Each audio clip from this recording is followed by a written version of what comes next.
PT KAI Daop 7 menyediakan ratusan ribu tiket kereta api untuk masa angkutan Natal dan Tahun Baru 2024 mendatang.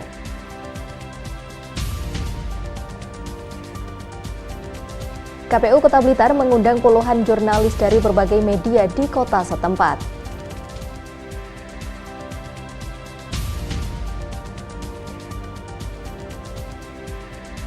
Penyandang disabilitas tunanetra di Tulungagung memilih pekerjaan sebagai digital marketing otomotif.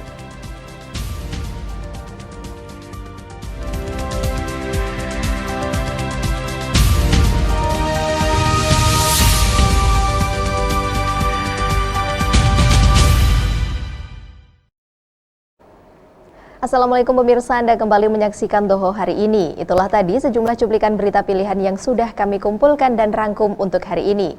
Bersama saya Talia Rosy, inilah berita selengkapnya.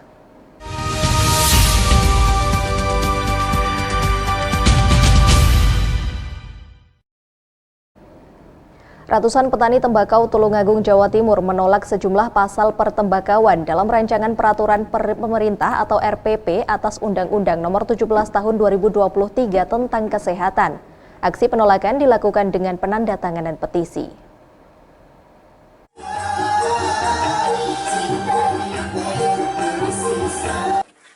Aksi petani tembakau dilakukan dengan membubuhkan tanda tangan pada spanduk petisi penolakan di Plumpung Garden, Desa Gesikan, Kecamatan Pakel, Tulungagung, Jawa Timur, bersama Panen Raya Tembakau.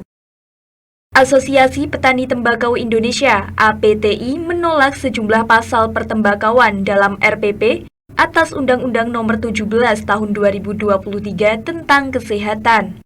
Sehingga APTI akan terus mendorong pemerintah agar melindungi sektor ekonomi yang bergerak di bidang tembakau. Mengingat cukai tembakau telah berkontribusi besar terhadap pendapatan negara. Kita melaksanakan panen raya tembakau ya, sekaligus kita melaksanakan sarasehan terkait dengan adanya revisi PP 109 yang akan dilaksanakan oleh pemerintah. Dan ini bagi kami, terutama sebetulnya terkait RPP ini tidak ada masalah. Yang menjadi masalah adalah ada beberapa pasal, khususnya di pasal 435 sampai dengan 460 yang bagi kami, masyarakat tembakau Indonesia itu sangat merugikan.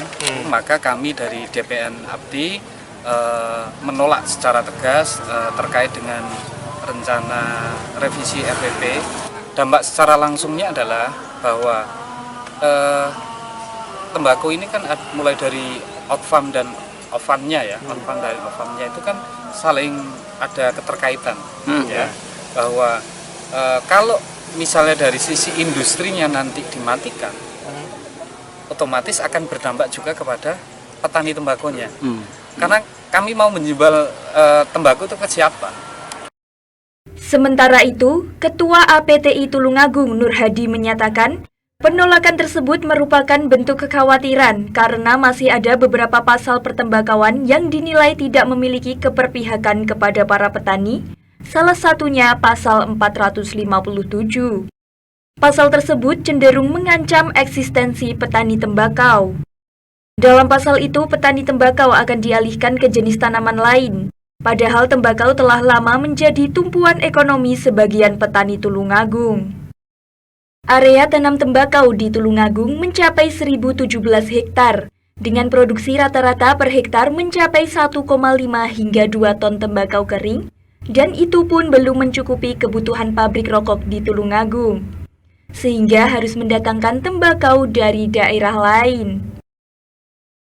Memang beberapa bulan yang lalu, dari kesehatan sangat ngetren untuk menolak keberadaan terkait dengan tembakau atau perokok yang mana hasil tembakau itu disamakan dengan zat adiktif.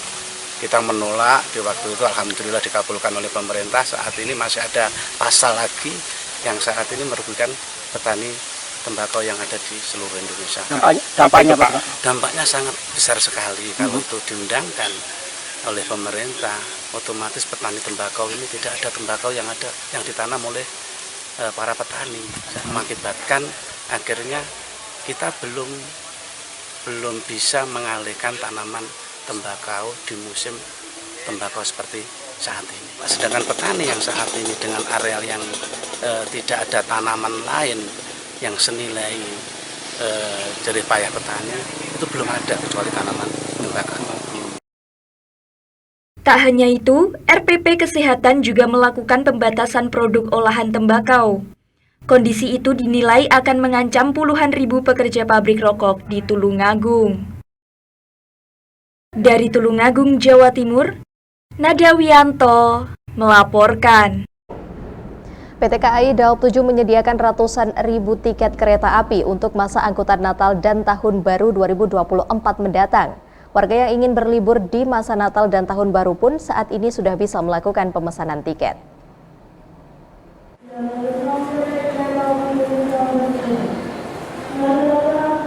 Selama masa libur Natal dan Tahun Baru 2024, PT KAI Daop 7 menyediakan 429.000 tiket kereta api ke berbagai daerah. Total ada 7 kereta api yang disiapkan untuk melayani masyarakat selama masa libur Natal dan Tahun Baru. Jumlah tiket kereta api yang disediakan ini jauh lebih banyak dari tahun kemarin. Pasalnya, saat ini pemerintah sudah tidak membatasi mobilitas warga. Warga yang ingin berlibur di masa Natal dan Tahun Baru pun saat ini sudah bisa melakukan pemesanan tiket melalui KAI Akses. PT KAI juga telah menghapus syarat vaksin untuk perjalanan tiket kereta api, sehingga masyarakat tidak perlu lagi bingung-bingung mengurus surat vaksin. Pelaksana Harian Humas PT KAI Daop 7 Madiun, Immanuel Setiabudi mengatakan, saat ini tiket kereta api untuk angkutan Nataru di wilayah Daop 7 Madiun sudah terjual sebanyak 19.000 tiket. Dan khusus untuk keberangkatan dari stasiun Blitar sendiri lebih kurang sebanyak 2.500 tempat duduk. 2024, KAI Daop 7 merencanakan masa angkutan Nataru mulai dari tanggal 27 Desember hingga 7 Januari tahun 2024 dengan menyiapkan kurang lebih sebanyak 429.000 tempat duduk yang terdiri dari 54 perjalanan kereta api. Terdapat 4 perjalanan kereta api keberangkatan dari wilayah Daop 7 Madiun dan 50 kereta api perjalanan yang melintas di wilayah Daop 7 Madiun. Sampai dengan saat ini pantauan tiket yang tersedia di wilayah Daop 7 Madiun sebanyak 19.000 tiket sudah terjual, dan khusus untuk dari stasiun Blitar kurang lebih sekitar 2.500 tiket. KAI mengingatkan kepada masyarakat untuk segera melakukan pemesanan tiket melalui channel-channel eksternal ataupun melalui aplikasi akses KAI sehingga dapat mendapatkan tiket untuk kepulangan dan keberangkatan pada libur masa angkutan Natal. Total selama libur Natal dan Tahun Baru ini ada 54 perjalanan kereta api yang melintas di sejumlah stasiun di wilayah Daop 7 seperti Kediri hingga Blitar. Dari Blitar, Tiar Effendi melaporkan. KPU Kota Blitar mengundang puluhan jurnalis dari berbagai media di kota setempat. Simak laporannya sesaat lagi.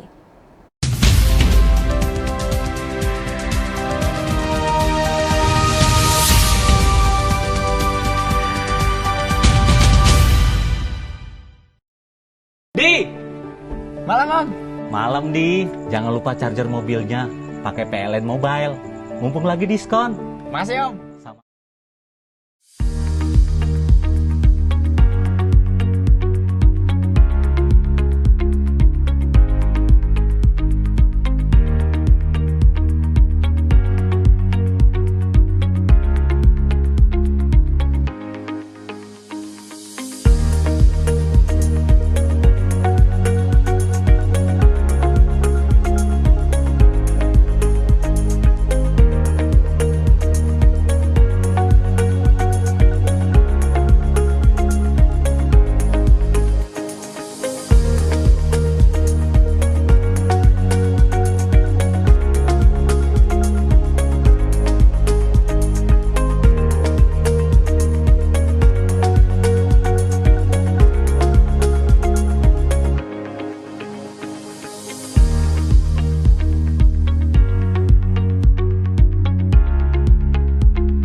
Baik pemirsa, kita kembali dalam Doho hari ini.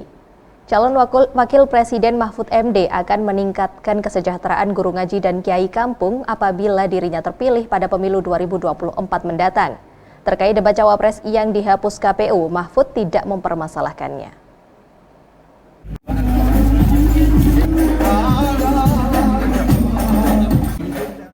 Pada saat melakukan kunjungan deklarasi dukungan santri dan kiai semataraman di Pondok Pesantren Sulaiman, Trenggalek, Jawa Timur, Cawapres Mahfud MD berjanji akan meningkatkan kesejahteraan guru ngaji dan kiai kampung. Pasangan calon Presiden Ganjar Pranowo itu mengatakan bahwa saat ini kondisi kesejahteraan guru ngaji dan kiai kampung masih belum dapat dikatakan aman. Maka dari itu, apabila pada pemilu 2024 Capres Ganjar Pranowo dan Cawapres Mahfud MD terpilih, maka pihaknya akan meningkatkan kesejahteraan guru ngaji dan kiai kampung. Nantinya sebagian dari APBN akan digunakan untuk meningkatkan kesejahteraan para guru ngaji dan kiai kampung. Mengingat peran dan sumbangsih mereka yang sangat besar bagi kemajuan bangsa Indonesia. Mahfud juga mengungkapkan bahwa negara telah menyiapkan ribuan hektar tanah yang dapat dikelola oleh lembaga pondok pesantren. Dengan syarat tanah itu dipergunakan untuk usaha dan meningkatkan kualitas pondok pesantren. Terkait dihapuskannya debat cawapres oleh KPU, Mahfud tidak mempermasalahkannya, kalau ada pun dirinya siap dalam bentuk apapun. Gitu aja. Soal kesejahteraan kiai-kiai kampung, Pak? Ya sama, tadi kan sudah saya katakan, kiai kampung, ustadz dan sebagainya, kita nanti akan hitung kembali anggaran negara itu agar ada arah ke situ. Dan sekarang harus diakui semakin lama kan semakin maju. Setiap saat selalu ada kebijakan-kebijakan baru untuk pesantren. Bahkan sekarang pemerintah tuh menyediakan ribuan hektar tanah. Kalau pesantren mau mengelola silahkan, tetapi bukan hanya diminta lalu dikelola, ada proposalnya, bentuk perusahaannya apa, kemudian studi layanan seperti apa, perlu berapa puluh ribu hektar nanti bisa dikasih. Dan sudah ditawarkan. Seberapa penting peran dari pesantren maupun juga lembaga-lembaga? Oh, bagus, pesantren itu sangat penting. Dulu ketika diabaikan, pesantren itu tidak berkontribusi ke pembangunan Indonesia. Tapi begitu diberi peran, ini para kaum santri udah masuk ke kabinet, jadi dirjen, jadi dokter, jadi apa itu kan banyak dari pesantren. Bahkan pesantren sendiri mendirikan sekolah-sekolah dan universitas. Semakin lama semakin maju dan pesantren harus tetap berada di garda terdepan. Kalau saya sih mau debat cawapres, mau debat wapres, mau apa, saya siap saja gitu. Saya tidak peduli mau diatur sendiri bersama, ayo aja. Dulu ketika pondok pesantren diabaikan, para santri tidak berkontribusi kepada pembangunan negara. Tapi setelah diberi ruang dan kesempatan, sudah banyak kaum santri yang berkontribusi dalam memajukan negara Indonesia. Dari Trenggalek, Jawa Timur, Nadawianto melaporkan. Guna membangun sinergitas dalam rangka menyukseskan pemilu 2024, KPU Kota Blitar, Jawa Timur mengundang puluhan jurnalis dari berbagai media di kota setempat. KPU Kota Blitar menganggap pers sebagai mitra strategis untuk menyebarluaskan informasi kepemiluan hingga menjangkau seluruh lapisan masyarakat.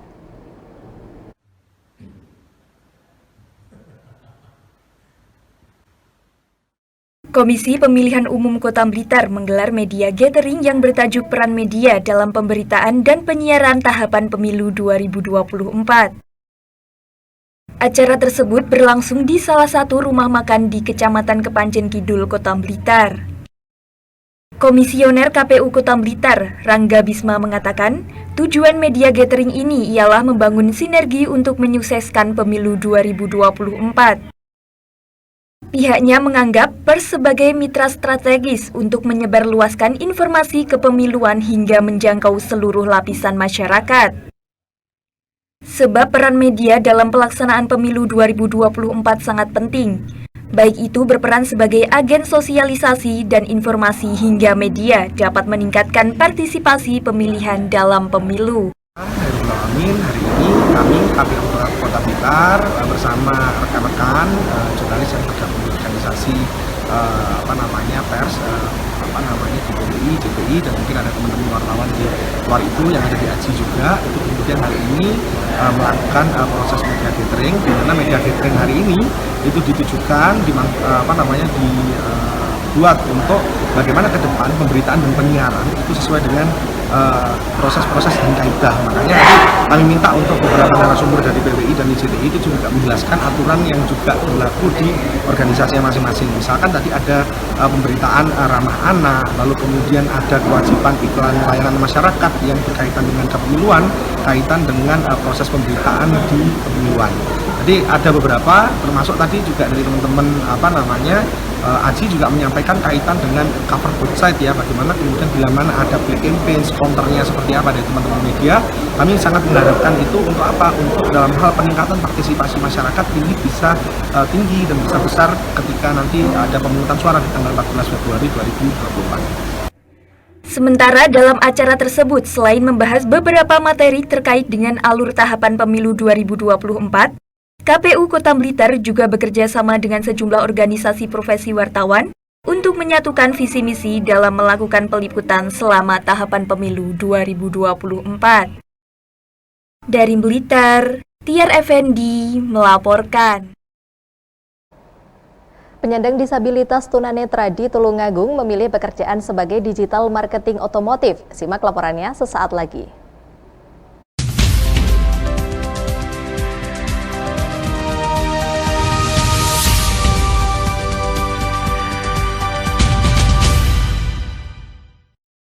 Di, malam Di, jangan lupa charger mobilnya pakai PLN Mobile, mumpung lagi diskon. Masih Om. Sama.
Malam Di, jangan lupa charger mobilnya pakai PLN Mobile, mumpung lagi diskon. Masih Om. Sama.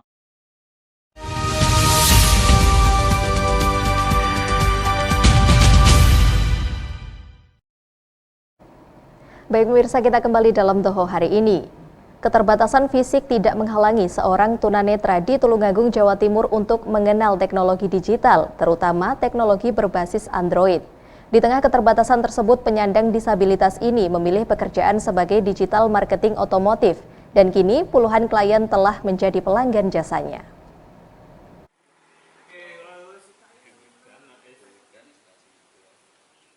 Ali Mazhar, warga desa Sumberdadi, Kecamatan Sumbergempol, Tulungagung, Jawa Timur ini sekilas nampak seperti orang normal lainnya.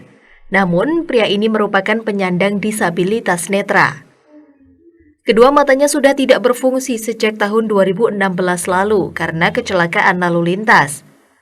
Meskipun begitu, Ali Mazhar tetap mampu mengoperasikan handphone dan menjalani pekerjaannya sebagai digital marketing. Di tengah keterbatasan fisiknya, Ali Mazhar setiap hari mengunggah ragam barang yang dijualnya ke marketplace. Beberapa barang yang kerap dijual adalah mobil, motor, serta properti berupa tanah dan rumah. Sempat mengalami kesulitan menggunakan handphone, kini Ali Mazhar telah mahir dalam mengelola marketplace tempatnya mengunggah barang yang akan dijual. Bahkan dalam sebulan, Ali mampu menjual hingga 3 unit mobil. Dalam menjalani pekerjaannya sebagai digital marketing, Ali Mazhar mempercayakan data barang yang akan dijualnya dari klien. Nantinya, setelah data dan foto diperoleh, Ali akan mengunggahnya ke marketplace. Ali juga membalas pesan yang masuk ke akunnya secara mandiri. Setelah sepakat, Ali akan menerima fee dari customer yang barangnya telah laku. Puluhan klien dilayani oleh Ali. Mereka selalu menggunakan jasa Ali sebagai digital marketing untuk menjual barangnya. Saya netra awal itu 2013 itu, tapi masih satu. Jadi yang satu kondisi masih 70%, jadi masih remang-remang gitu. Terus mengalami total buta itu 2016 total buta. Kenapa itu Mas? Itu gara-garanya kecelakaan motor, Pak. Kecelakaan motor, jadi kena benturan kepala, terus saraf mata itu rusak. Gitu. Terus ini menekuni digital marketing ini sejak kapan? Kalau untuk menekuni digital marketing itu 2020. Nah itu udah mulai mengoperasikan Android itu udah sendiri. Lah sebelumnya itu dari 2016 itu masih dibantu istri. Karena sekarang sudah ada fasilitas HP Android yang ada aplikasinya Talkback, itu pembaca layar untuk netra. Jadi alhamdulillah semua saya lakukan sendiri. Gitu. Mengapa Mas memilih menekuni dunia digital marketing? Kalau saya melihat dari peluang sama apa yang bisa saya lakukan, Mas. Karena kebanyakan netra itu kan cuma berdiam diri di rumah, kalau nggak gitu paling kegiatannya mijet kebanyakan. Nah, tapi saya berpikir masa sampai sekarang, dari dulu sampai sekarang masa cuma mijet gitu. Jadi saya coba-coba, karena sudah ada HP, jadi saya mulai posting-posting iklan mobil, motor gitu. Selain mobil motor apa? Alhamdulillah ini sekarang mulai merambah ke properti, tanah, rumah gitu, kontrakan juga. Dengan keterbatasan yang saat ini Mas, ada kendala nggak Mas untuk di dunia digital marketing ini? Oh jelas ada, Mas. Kalau kendala, jadi walaupun kita sudah memakai HP Android kan cuman kita mengandalkan dari pendengaran. Jadi apa yang kita sentuh di HP itu kan dibacakan. Tapi logika kita kan tidak bisa melihat apa yang dibacakan itu, Mas. Jadi misalkan foto, ada foto mobil, kan kalau di HP cuma dibacakan deskripsi, ada mobil parkir di depan rumah gitu. Tapi kan wujud mobilnya apa, tipe apa itu kan tidak ada. Otomatis kita harus minta bantuan orang yang bisa melihat. Keterbatasan tidak menghalangi Ali untuk belajar teknologi. Bahkan dengan keterbatasan fisik, Ali Mazhar dapat memperoleh rezeki melalui teknologi tersebut. Dari Tulungagung, Jawa Timur, Nadawianto melaporkan. Baik pemirsa, informasi tadi sekaligus menutup perjumpaan kita di Doho hari ini. Simak terus informasi yang terjadi di Kediri dan sekitarnya setiap Senin sampai Kamis pukul 12 dan Jumat pukul 13 waktu Indonesia Barat. Saya Talia Roshim, mewakili kerabat kerja bertugas mohon undur diri. Terima kasih atas kebersamaannya. Wassalamualaikum warahmatullahi wabarakatuh.